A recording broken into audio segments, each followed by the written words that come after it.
യത്ര നാര്യസ്തു പൂജ്യന്തേ രമന്തേ തത്ര ദേവത യത്രൈതാസ്തു വിശോചന്തി വിനശ്യത്യാശു തത്കുലം.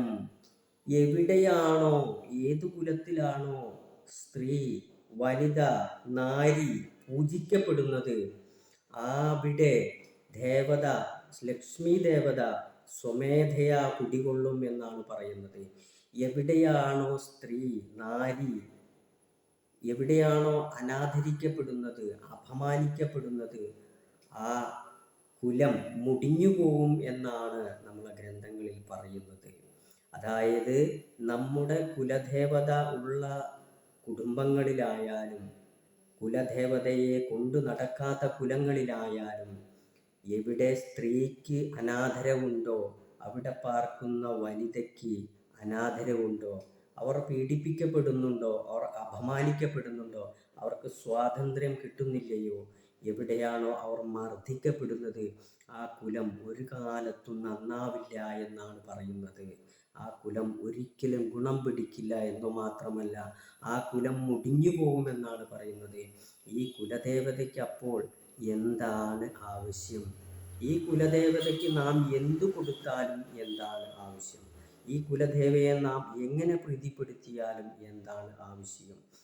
എന്തു പ്രീതി നേടിയാലും, എത്ര വിളക്ക് കത്തിച്ചാലും, എത്ര വഴിപാട് കഴിച്ചാലും, എത്ര നാം പായസം കൊടുത്താലും, എത്ര വാർഷിക പൂജകൾ നടത്തിയാലും, എത്ര നാം കനിഞ്ഞ് പ്രാർത്ഥിച്ചാലും ആ കുലത്തിൽ ജീവിക്കുന്ന സ്ത്രീ, വനിത, അമ്മ, അവർ എപ്പോൾ അവിടെ അപമാനിക്കപ്പെടുന്നു, അവർക്കവിടെ ബുദ്ധിമുട്ടുണ്ടോ, ആ കുലത്തിൽ ജീവിക്കുന്ന സ്ത്രീകൾക്ക് അവർക്ക് നിത്യം അവർക്ക് കണ്ണുനീര് മാത്രമുള്ളോ എങ്കിൽ ഒരിക്കലും ആ ദേവത അവിടെ പ്രസാദിക്കുകയില്ല. ഒരിക്കലും ഒരു കാരണവശാലും ഒരു കാലത്തും ആ കുലത്തിന് അഭിവൃദ്ധി ഉണ്ടാവില്ല. ദുരന്തങ്ങൾ മാത്രമേ ആ കുലത്തിന് ഭാവിയിൽ ഉണ്ടാവുന്നുള്ളൂ. നമ്മുടെ പൂർവികർ ചെയ്തതായാലും ഇന്ന് നമ്മൾ ചെയ്തുകൊണ്ടിരിക്കുന്നതായാലും ഒരിക്കലും സ്ത്രീയെ ബുദ്ധിമുട്ടിക്കാൻ പാടില്ല എന്ന് തന്നെയാണ് ഇവിടെ അവതരിപ്പിക്കപ്പെടുന്നത്. ഇത് വളരെ സത്യമാണ്. ഇത് 100% ഇതിൽ കഴമ്പുണ്ട് എന്നുള്ളത് നമ്മുടെ പ്രദേശങ്ങളിൽ, നമ്മുടെ നാട്ടുകളിൽ, നമ്മുടെ രാജ്യത്ത് നമുക്ക് അനുഭവേദ്യമാണ്. ഏതൊരു പ്രദേശത്തായാലും ഏതൊരു കുലത്തിലായാലും നമ്മൾ ഇന്ന് സ്ത്രീയെ പൂജിക്കുകയാണെങ്കിൽ, ഒരു നാരിയെ നമ്മൾ ബഹുമാനിക്കുകയാണെങ്കിൽ, അവർക്ക് വേണ്ടതെല്ലാം ചെയ്തു കൊടുക്കാൻ നാം സന്നദ്ധരാണെങ്കിൽ അവിടെ ദേവത സന്നിഹിതയാവും. സ്വമേധയാ ലക്ഷ്മി ദേവി അവിടെ കുടിയിരിക്കും. സർവ്വ ഐശ്വര്യങ്ങളും അവർക്ക് കൊടുക്കും എന്നാണ് പറഞ്ഞിട്ടുള്ളത്. നിങ്ങൾ വെറുതെ ഒന്ന് പരീക്ഷിച്ചു നോക്കൂ, അല്ലെങ്കിൽ നിങ്ങളുടെ അനുഭവം ഒന്ന് നോക്കൂ. ഏതൊക്കെ കുലത്തിൽ എവിടെയൊക്കെ സ്ത്രീ അപമാനിക്കപ്പെടുന്നു, അവിടെയൊക്കെ തകർച്ച മാത്രമേ ഉണ്ടാവുകയുള്ളൂ. ഓരോ വീടുകളും നിങ്ങൾ നോക്കൂ, എവിടെ സ്ത്രീ അപമാനിക്കപ്പെടുന്നു, ഇവിടെ സ്ത്രീ സ്വമേധയാൽ, അതും വേണം പറയാൻ, സ്ത്രീ സ്വമേധയാൽ ദുഷിക്കപ്പെടുന്നു, ആ കുലവും മുടിഞ്ഞു പോകും. ഒരു സ്ത്രീ മറ്റുള്ളവരിൽ നിന്ന്, കുടുംബാംഗങ്ങളിൽ നിന്ന്, കാരണവന്മാരിൽ നിന്ന്, മറ്റുള്ള പല ആളുകളിൽ നിന്നും അപമാനിക്കപ്പെടുന്നു, അതുപോലെ തന്നെ സ്വയമേവ അവർ ദുഷ്ടമാർഗത്തിലൂടെ ജീവിക്കുകയും അതുപോലെ ദുഷ്ട സ്വഭാവമുള്ളവരായി തീരുകയും ചെയ്താലും ആ കുലം മുടിഞ്ഞു പോകും.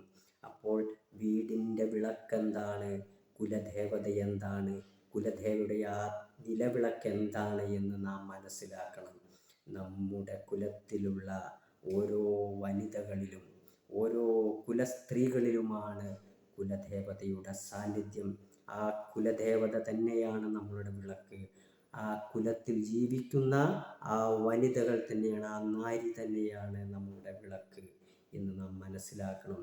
എന്നതുകൊണ്ട് ഒരിക്കലും കുലസ്ത്രീകൾ അപമാനിക്കപ്പെടരുത്. അവർ പൂജിക്കപ്പെടുക തന്നെ വേണം. എങ്കിൽ ആ കുടുംബത്തിന് സർവ്വ ഐശ്വര്യങ്ങളും ഉണ്ടാവും എന്ന് തന്നെയാണ് ഇവിടെ പറയുന്നത്. അല്ലാതെ നമ്മുടെ ഒരു വഴിപാടിൻ്റെയോ നിലവിളക്കിൻ്റെയോ കൂടെ മാത്രം പോയതുകൊണ്ട് കാര്യമില്ല എന്ന് തന്നെയാണ് ഉറപ്പിച്ചു പറയുന്നത്. സ്ത്രീ എവിടെ പൂജിക്കപ്പെടുന്നുവോ അവിടെ എല്ലാ ഐശ്വര്യങ്ങളും ഉണ്ടാവും. സ്ത്രീ എവിടെ അപമാനിക്കപ്പെടുന്നുവോ ആ കുലം മുടിഞ്ഞു പോകും എന്ന് മാത്രമേ ഇവിടെ പറയാനുള്ളൂ.